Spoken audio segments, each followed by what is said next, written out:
Okey, selamat berjumpa lagi guys. So, pada kali ni saya nak berkongsikan tips macam mana untuk merungkai nombor ekor melalui situasi yang berlaku semasa di depan mata kita. So, bagi korang-korang yang pemain nombor tegar ni, untuk pemain 4D lah ataupun nombor ekor lah senang kata. So, bagi korang yang bukan Islam, yes, korang boleh dengar.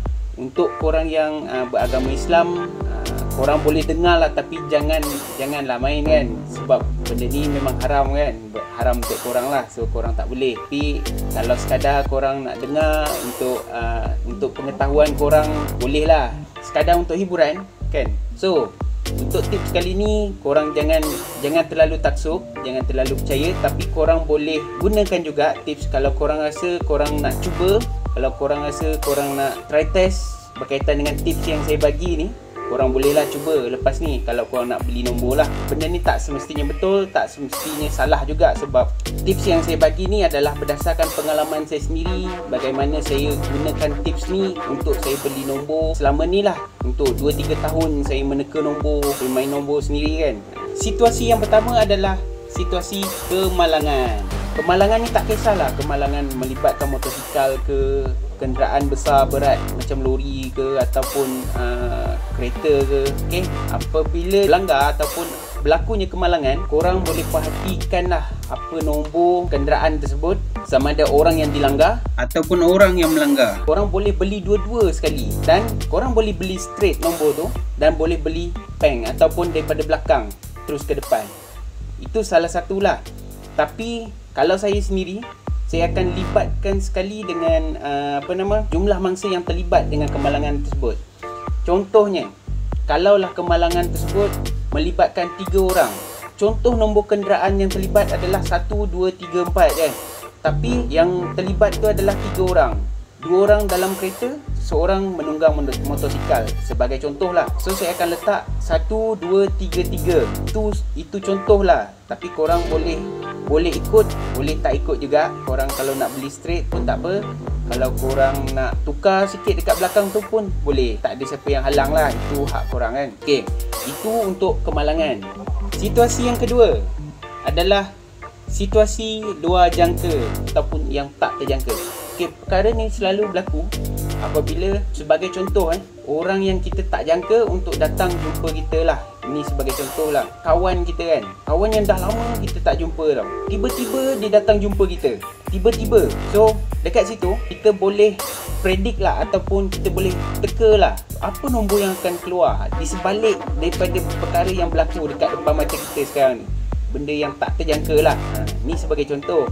Andai kata kawan kita tu datang tiba-tiba, tapi dia mesti naik kenderaan kan. Contohlah, kalau pun tak semesti, kalau lah, ni saya bagi contoh je lah.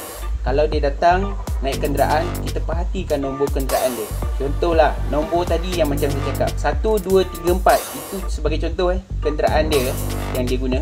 Kita boleh beli straight nombor kenderaan dia, boleh beli daripada belakang terus ke depan, dan kita boleh juga libatkan dia sendiri, iaitu berapa orang yang terlibat. Kalau dia datang seorang, kita boleh letak nombor 1 dekat belakang. Sebagai contoh tadi, nombor dia 1, 2, 3, 4.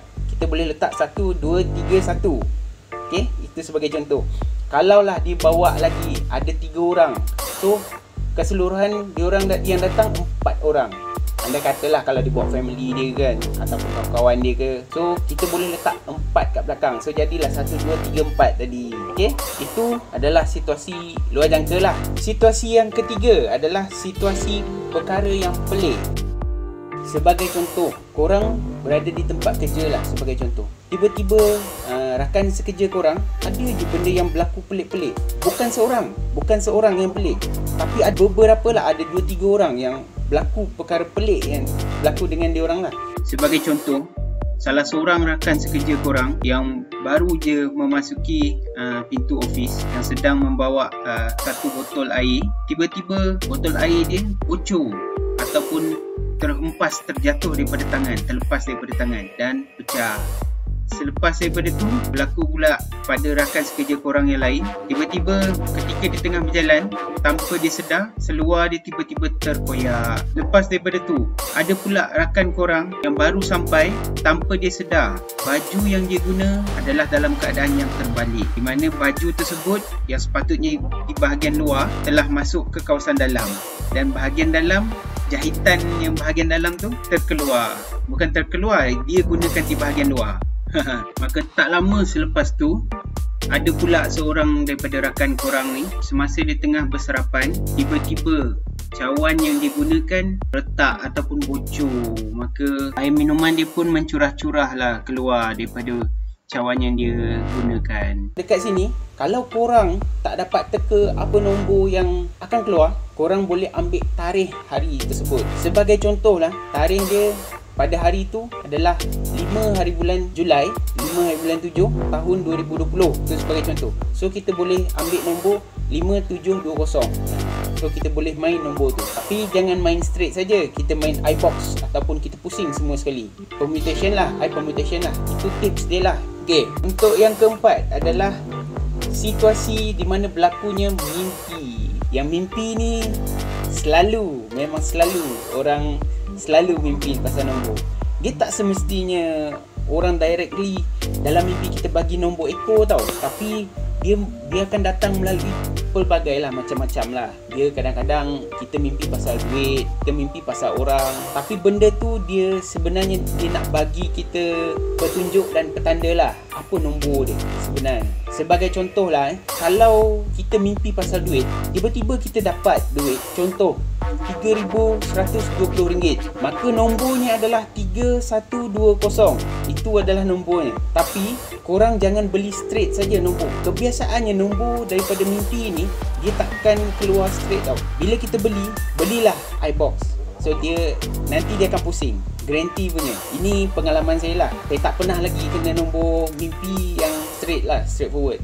Biasanya kalau ni dia akan pusing-pusing lah. Dia akan berpusing-pusing. Itu adalah tips dia lah. And then mimpi pasal orang mati ataupun mimpi kedatangan orang yang telah meninggal dunia lah. So kebiasaannya ada salah satu daripada ahli keluarga kita yang telah meninggal, ataupun mimpi kedatangan orang yang telah meninggal daripada rakan-rakan kita lah, kawan-kawan kita ataupun orang yang kita kenal. Ada kawan baik kita ke ataupun orang yang pernah kita jumpa sebelum ni, diorang selalunya akan menyampaikan beberapa pesanan lah. Selalunya mimpi orang meninggal ni, dia sama ada dia akan memberikan pesanan ataupun dia akan memunculkan diri dia dalam kalangan kita. Contoh, saya pernah mengalami mimpi di mana mendiang makcik saya yang pernah masuk ke dalam mimpi saya. Dia tak bercakap langsung, tapi dia memunculkan diri dia. Dalam mimpi saya tu, saya menjalankan beberapa aktiviti lah dengan family saya yang masih hidup. Tapi tiba-tiba dalam mimpi tu, makcik saya tu yang telah meninggal dunia tu, dia ada sekali dalam tu. So dalam mimpi tu saya bertanyakan kepada dia bahawa dia dah mati, macam mana dia boleh ada bersama dengan kita orang. So selepas daripada tu, dia terus menghilangkan diri. Bila saya terbangun dan terjaga daripada tu, saya pun cuba buat kira-kira apa nombor yang dia cuba sampaikan, ataupun saya cuba rungkaikan apa nombor di sebalik kedatangan dia dalam mimpi saya. Okey, untuk mimpi kedatangan orang yang telah meninggal dunia ni, nanti saya akan kupaskan dan saya akan rungkaikan bagaimana dan cara untuk kita boleh mendapatkan nombor daripada kemunculan diorang dalam mimpi kita ni. Seterusnya adalah mimpi yang aneh ataupun mimpi yang pelik lah. So korang bertemu dengan beberapa orang ke, orang yang korang tak pernah kenali sebelum ni, ataupun secara tiba-tiba korang terjumpa sebuah motosikal yang telah dinaiki oleh ramai orang. Mungkin ada 5 orang di atas motosikal tersebut dan telah ditahan oleh polis trafik. Korang boleh kaitkan dengan jumlah orang yang menaiki motosikal tersebut dan juga polis trafik yang telah menahan diorang tu. Kalau korang rasa nak gunakan tips ni, okey lah kan. Tapi janganlah terlalu percaya sangat, sebab saya pun try and error lah. Tapi ada hari kena, ada hari tak kena lah. Itu biasalah. Itu bergantung kepada nasib kita juga. Okay? Tapi saya just nak kongsikan kepada korang lah, untuk korang yang rasa nak cuba kan. Mungkin kalau korang rasa benda ni tak efektif ataupun merugikan, korang tak payahlah, korang tak payah dengar. Ignore je. Yelah, korang ignore je video ni. Okay? So saya rasa saya dapat kongsikan 4 tips ni dululah kepada korang-korang yang memang peminat tegar nombor ekor, korang yang memang jenis yang suka beli nombor ekor, korang boleh gunakan tips ni. Tapi tak semestinya betul, tak semestinya salah juga. Korang boleh cuba. Kalau korang rasa tak berkesan, korang stop lah, janganlah ni kan. Okay? Tapi ini adalah pengalaman saya sendirilah. Ada hari saya dapat, ada hari tak dapat lah. Ada hari kena tu senyum lah, hari tak kena tu sedih lah memanjang kan. Okay, so bagi korang yang bukan Islam, korang boleh dengar lah tips ni. Sekali lagi saya kata, benda ni adalah haram untuk korang yang Islam. So untuk pengetahuan korang, saya bukan Islam So saya bagi tips ni hanya untuk diorang yang bukan Islam. Tapi untuk korang yang Islam, kalau korang nak tolong kawan-kawan yang bukan Islam tu nak beli kan, korang boleh tolong, korang boleh bagi tahulah kan. Bagi tahulah kawan-kawan yang bukan Islam tu. So diorang mungkin diorang nak beli kan, korang tolong lah dia. Lepas tu dah kena kan, faham-faham lah. Okay, so rasanya sampai kat sini dulu saya berkongsikan tips. Mungkin ada lagi esok lusa saya ada tips-tips yang lain, boleh kongsikan kepada korang-korang kat luar sana untuk gunakan tips-tips ni. So kita jumpa lagi dekat video seterusnya.